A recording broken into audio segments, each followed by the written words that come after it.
Saya hampir setiap minggu, tadi saya sampaikan kepada Pak Panglima, setiap minggu saya tanda tangan permintaan dari kejaksaan atau dari kepolisian untuk saksi ahli untuk memeriksa kepala desa sebagai tersangka. Tiap minggu kami terima. Dan kita penuhi pasti, karena kita patuh hukum. Tapi kita dalam satu sisi lain kesian dengan teman kepala desa. Ya ada yang mungkin melakukan tindak pidana korupsi dikarenakan memang niatnya yang buruk. Tapi ada juga yang karena ketidaktahuannya.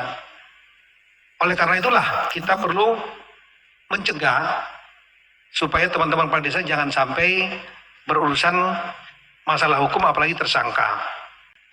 Dalam bahasa ini namanya keep them out of jail. Jaga mereka jangan sampai masuk penjara. Itu lebih baik dibanding menegakkan hukum karena mereka melanggar hukum. Nah, dalam konteks inilah kemudian kita berusaha untuk merangkul berbagai pihak bagaimana caranya memperkuat teman-teman perangkat desa, terutama kepala desa. Sekali lagi, sensitif politis, jadi tolong jangan sampai digiring kepada politik praktis untuk pemenangan calon atau siapapun juga. Sekali lagi, kita hanya berpikir bagaimana memperkuat desa agar terjadi pemerataan pembangunan dan mencegah terjadinya fenomena urbanisasi. Jangan lupa subscribe channel Nagari Banget dan aktifkan. Hadirin yang berbahagia, untuk acara selanjutnya, mari kita simak bersama pengarahan Menteri Dalam Negeri sekaligus membuka Rakornas Kick-Off pelaksanaan P3PD secara resmi. Kepada Bapak Muhammad Tito Karnavian, dengan hormat disilakan.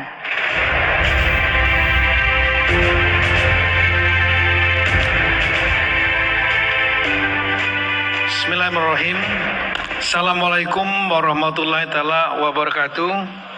Selamat pagi, salam sejahtera untuk kita semua. Shalom, Om Swastiastu, Namo Buddhaya, Salam Kebajikan.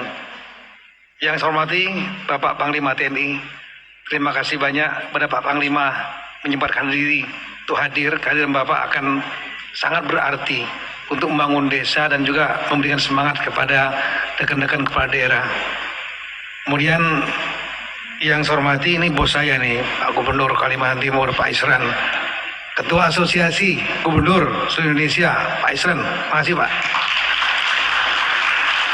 Karena beliau kalau setiap sambutan pasti ngomongnya yang terhormat bos saya Mendagri. Saya bilang saya bos saya juga ini. Kemudian yang hormati rekan-rekan gubernur yang hadir sini, Pak Gubernur Bengkulu, Kalimantan Barat, Riau, Lampung, Jambi, dan Banten. Dan juga ada yang hadir secara virtual. Kemudian ketua asosiasi, bupati yang hadir sini, pemerintahan kabupaten, Pak Sultan, Bupati Darmasraya, Pak Bima Arya, ketua asosiasi pemerintahan kota, nggak bisa hadir karena beliau juga hari ini ada acara dan besok juga sebetulnya saya juga diminta hadir. Semua nanti acara kegiatan teman-teman APEKSI pemerintahan kota. Ada acara rakor juga nasional di Makassar. Kemudian rekan-rekan Eselon 1, pejabat pimpinan tinggi media, baik dari Kemendagri, kemudian juga hadir dari Kemenko PMK, Bappenas, BPPT, Kemendes, PDTT, Menteri Keuangan, Kejaksaan Agung, Mabes TNI, dan juga saya berterima kasih kehadiran Ibu Indurnela Hasana dari World Bank, Senior Social Development Specialist for Sustainability, Inclusion GP. Terima kasih kehadirannya Ibu. Kemudian rekan-rekan Bupati, Wali Kota yang hadir, juga Kepala Dinas yang menangani masalah pemerintahan desa, rekan-rekan Kepala Desa yang hadir baik perwakilan di sini karena memang tempatnya nggak cukup untuk 75.000 orang maupun yang hadir secara virtual live streaming. Bapak Ibu sekalian, pertama-tama kita mengucap puji syukur kepada Tuhan Yang Maha Kuasa masih diberikan nikmat sehat dan kekuatan untuk hadir di acara ini. Dan saya secara pribadi maupun dalam kapasitas sebagai Mendagri berterima kasih banyak kepada Bapak Ibu sekalian untuk hadir di acara jargonnya disebut dengan P3PD, Program Penguatan Pemerintahan Pembangunan Desa.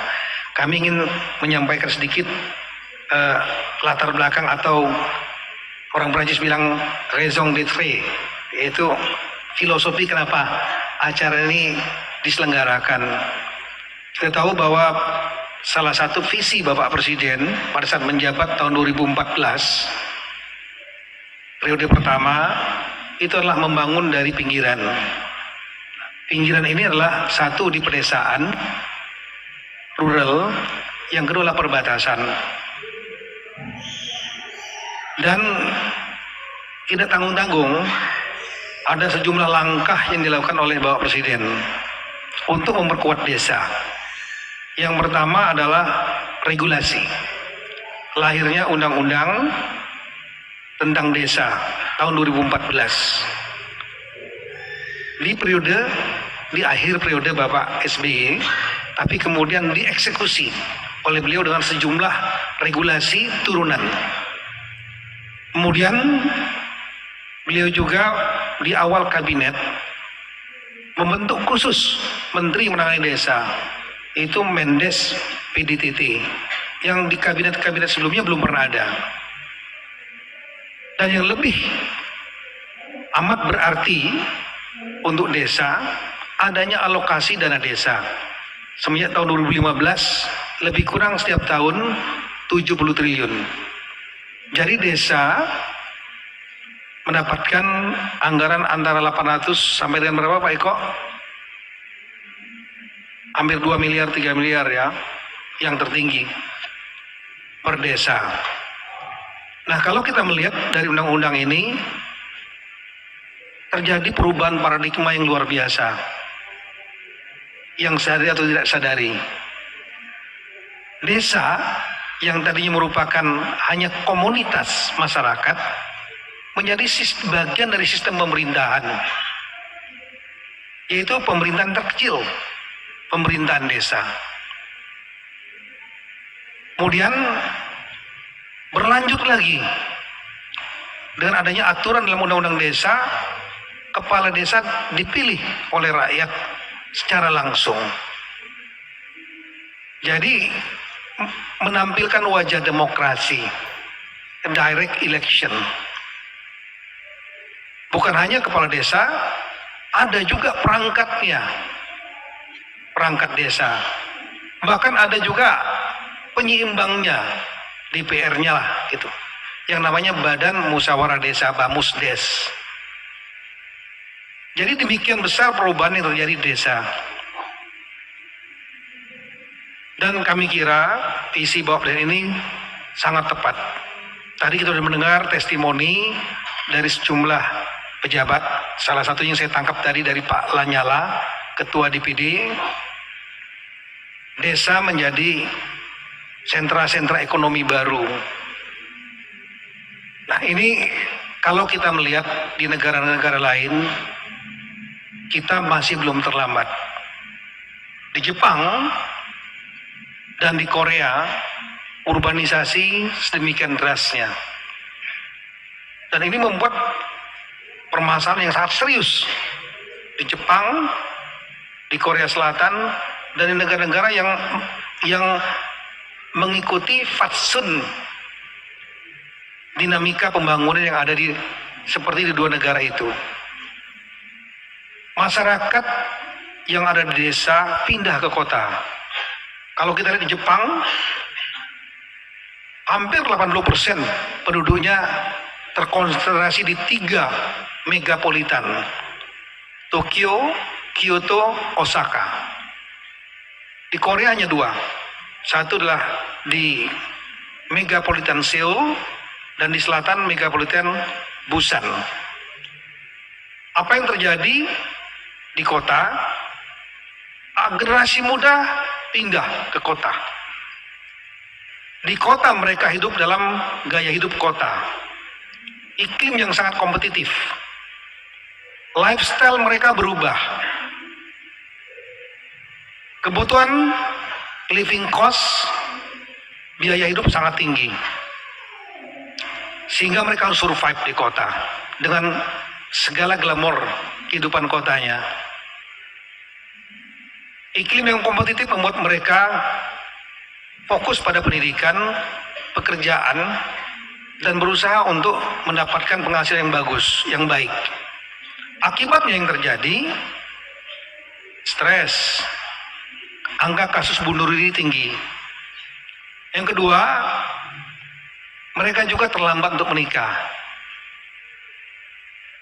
Bahkan ada yang tidak mau menikah. Di salah satu survei, saya pernah membaca,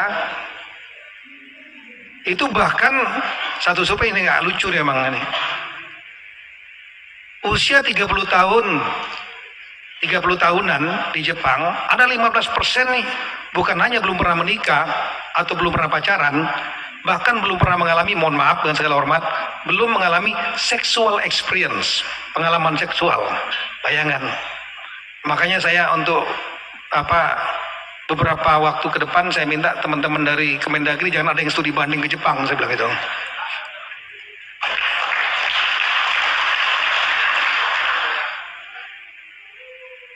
Iya. Nah, ini membuat kemudian yang terjadi masalah yang sangat luar biasa. Saya tahun lalu mendampingi Bapak Wapres waktu pemakaman Shinzo Abe, Prime Minister yang ditembak, temu dengan Gubernur Tokyo, Menteri Dalam Negeri, Sekretaris Kabinet, dan beberapa tokoh lain, Gubernur Hokkaido. Mereka menyampaikan masalah yang sama, yaitu masalah minus pertumbuhan penduduk, minus population growth. Jumlah yang meninggal lebih banyak daripada yang lahir. Kemudian tingkat harapan hidup karena kesehatan yang bagus, konsumsi yang bagus, membuat terjadi aging population. Penduduk usia dewasa tua itu banyak sekali. Jadi mereka berbentuk piramida terbalik. Banyak sekali usia tua, kemudian usia yang muda sedikit. Di lapangan pekerjaan sana mudah. Jadi fighting spirit untuk mencari pekerjaan agak kurang karena lapangan kerjanya lebih banyak daripada yang lahir. Nah, ini membuat mereka membutuhkan tenaga kerja dari luar. Sayangnya yang bahasa Korea mau bahasa Jepang susah gitu kan. Kalau nggak kita bisa impor yang banyak sebetulnya. Ini peluang buat Indonesia sebetulnya. Nah, di Korea juga terjadi demikian. Nah, bagaimana terjadi dengan desa? Desa ditinggalkan. Desa-desa diisi orang tua. Teman saya ada satu orang Korea, usia 70 tahun. Saya bilang, ini udah 70 tahun di sini udah tua. Oh enggak, saya kalau pulang ke desa saya termasuk anak muda katanya gitu. Iya, karena yang lain umurnya 70 tahun ke atas semua. Terjadi ketimpangan pembangunan antara kota dan desa dan menyebabkan masalah nasional, yaitu kurangnya pertumbuhan penduduk. Nah, kita terbalik. Demografi kita berbentuk piramida. Kecil usia tua, tapi anak mudanya yang lahir banyak sekali. Banyak anak, banyak rezeki gitu. Iya, kawin muda banyak. Ini di satu sisi memberikan peluang bonus demografi karena membutuhkan angkatan kerja yang besar untuk produksi. Nah, kita memiliki bonus demografi, angkatan kerjanya banyak. Tapi kalau seandainya dia nggak sehat karena stunting misalnya, dia tidak terdiri dan nggak terlatih, ini akan menjadi beban, burden. Jadi bukan demographic bonus, yang terjadi adalah demographic disaster, bencana demografi.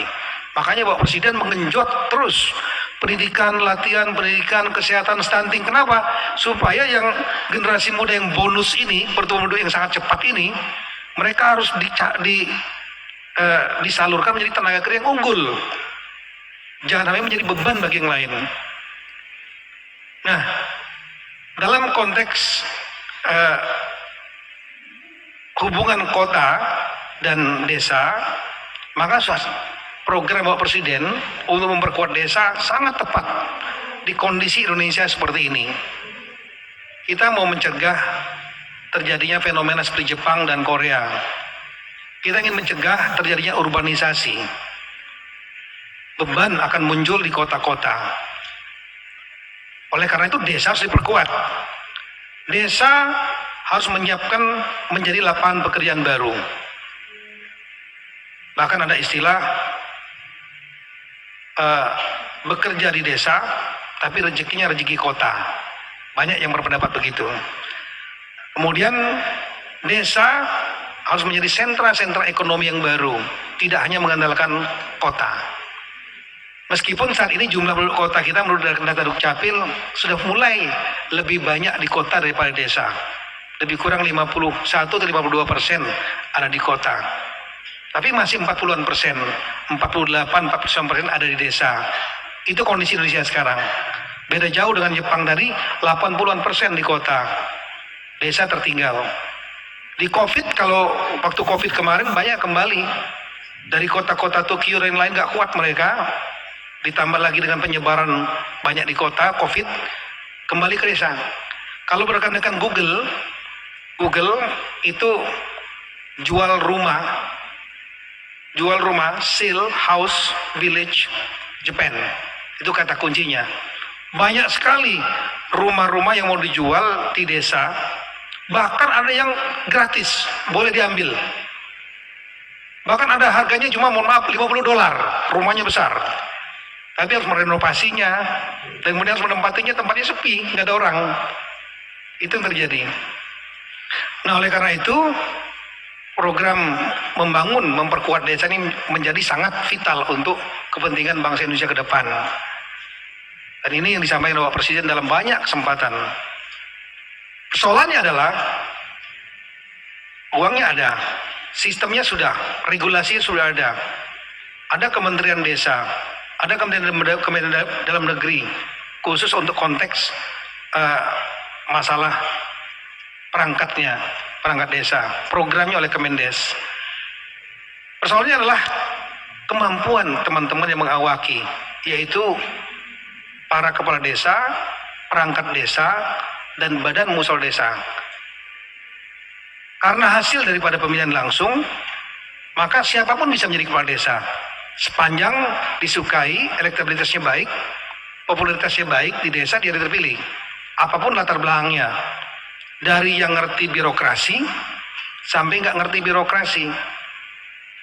Dengan adanya sistem pemerintahan desa, meskipun aparat desa bukan ASN, belum masuk undang-undang ASN, belum dibunyikan dalam undang-undang desa,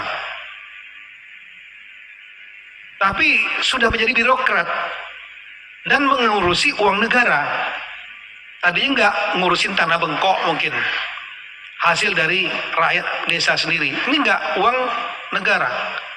Nah, kita memiliki mekanisme manajemen tersendiri, manajemen administrasi negara tersendiri untuk mengatur pemerintahan desa. Oleh karena itulah kita perlu memperkuat pemerintahan di desa, terutama kapabilitas para perangkatnya, kepala desa, perangkat, dan Bamusdes. Nah, kemudian saya hampir setiap minggu, tadi saya sampaikan kepada Pak Panglima, setiap minggu saya tanda tangan permintaan dari kejaksaan atau dari kepolisian untuk saksi ahli untuk memeriksa kepala desa sebagai tersangka. Tiap minggu kami terima. Dan kita penuhi pasti, karena kita patuh hukum. Tapi kita dalam satu sisi lain kesian dengan teman kepala desa. Ya, ada yang mungkin melakukan tindak pidana korupsi dikarenakan memang niatnya yang buruk. Tapi ada juga yang karena ketidaktahuannya. Oleh karena itulah kita perlu mencegah supaya teman-teman kepala desa jangan sampai berurusan masalah hukum, apalagi tersangka. Dalam bahasa ilmiahnya, keep them out of jail. Jaga mereka jangan sampai masuk penjara. Itu lebih baik dibanding menegakkan hukum karena mereka melanggar hukum. Nah, dalam konteks inilah kemudian kita berusaha untuk merangkul berbagai pihak, bagaimana caranya memperkuat teman-teman perangkat desa, terutama kepala desa. Yaitu tidak ada jalan adalah dengan melakukan pelatihan. Dan ini kita bekerja sama dengan World Bank. Saya berterima kasih banyak kepada Bank Dunia yang telah membiayai program ini. Program ini targetnya adalah 75.000 lebih kepala desa dan dibuat dalam 2 gelombang. Kita paham ini program sudah lama direncanakan dari tahun 2020 dan sebenarnya mau dieksekusi tahun 2021, tapi ada COVID. 2022 masih ada COVID lagi. 2023 COVID selesai, tapi ada pemilu. Sudah mulai November nanti kita akan masa kampanye.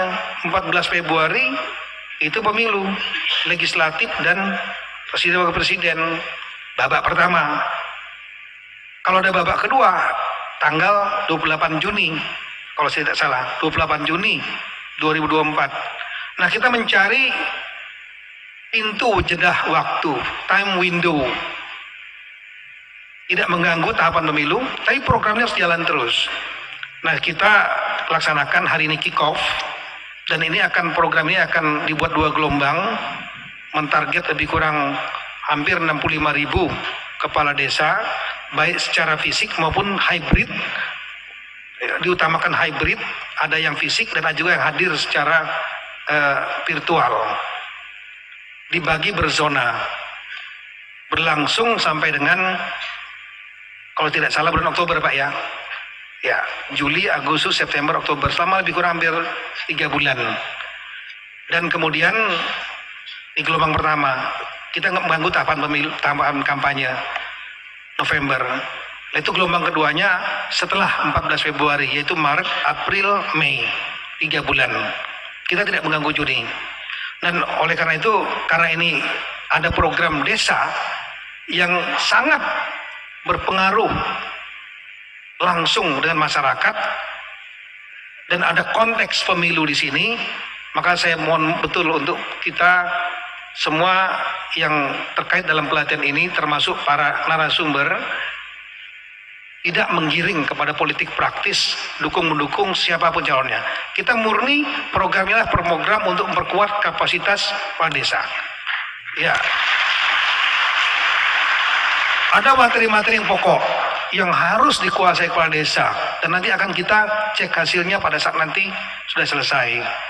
Yang pertama adalah masalah manajemen dan kepemimpinan. Oleh karena itu dalam konteks ini kita mengundang narasumber paling banyak dari teman-teman TNI. Terima kasih Bapak Panglima TNI karena leadership manajemen di tingkat TNI sangat baik ya. Terutama masalah kedisiplinan, kemudian kebersihan, kantor-kantor TNI itu kan bersih ya. Ini banyak sekali yang bisa dipelajari. Kewaspadaan nasional, wawasan Nusantara, cinta kebangsaan, NKRI, Pancasila, itu warna itu sangat kental di TNI. Nanti kita akan mendengarkan Bapak Panglima menyampaikan arahan, dan nanti video dari Bapak Panglima nanti akan diputarkan dalam setiap pelatihan sampai dengan bulan Mei tahun 2024, 2 gelombang itu. Kemudian juga masalah manajemen pemerintahan. Teman-teman kepala desa harus paham tentang sistem pemerintahan Indonesia supaya tidak menjadi seperti pemerintahan sendiri yang lepas dari kecamatan, dari Pak Bupati, Wali Kota, dari Gubernur, pemerintahan pusat, semua terkait, saling mengkait. Kemudian bagaimana menyusun APBDes, perencanaan program pembangunan tingkat desa.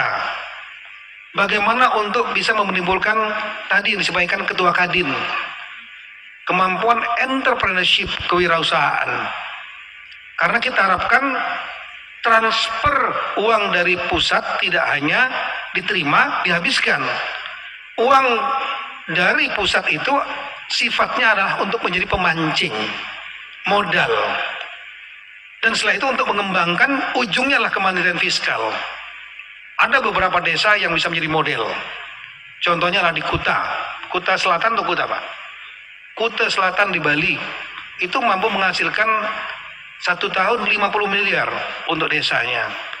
Ada juga yang bisa menghabiskan 7 miliar di Jawa. Beberapa di Jogja juga ada yang bisa menghasilkan lebih dari 5 miliar. Sehingga dia bisa membuat program apa saja dengan anggaran yang ada. Jadi tidak berpikir bagaimana menghabiskan anggaran dari pemerintah pusat, tapi bagaimana uang ini menjadi modal untuk mendapatkan pemasukan yang benar. Bagaimana membuat BUMDes, Badan Usaha Milik Desa, melihat dari potensi yang ada. Kemampuan menangkap potensi inilah kita harapkan juga menjadi masalah satu materi.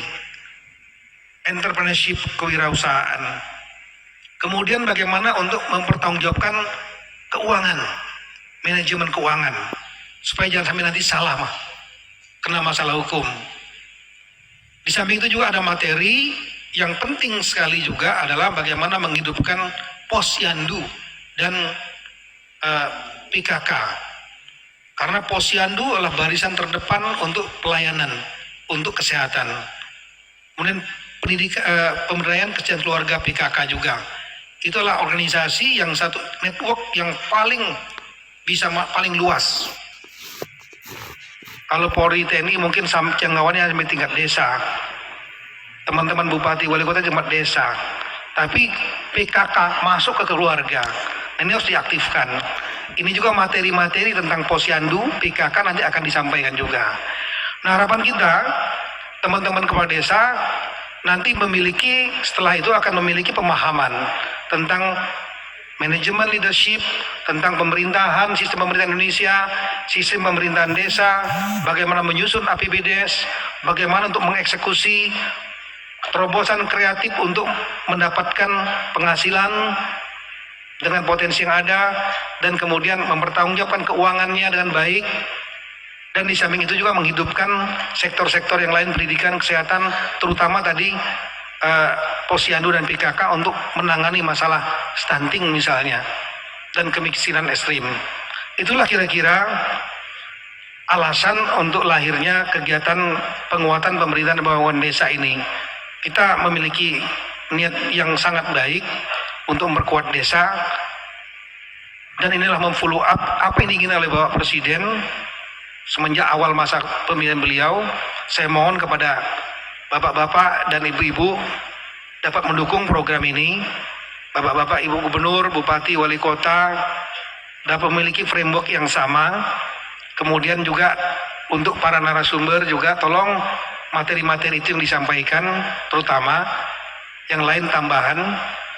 Dan sekali lagi, sensitif politis, jadi tolong jangan sampai digiring kepada politik praktis untuk pemenangan calon atau siapapun juga. Sekali lagi, kita hanya berpikir bagaimana memperkuat desa agar terjadi pemerataan pembangunan dan mencegah terjadinya fenomena urbanisasi. Sekian dan terima kasih. Mohon maaf kalau ada yang berkenan. Assalamualaikum warahmatullahi wabarakatuh.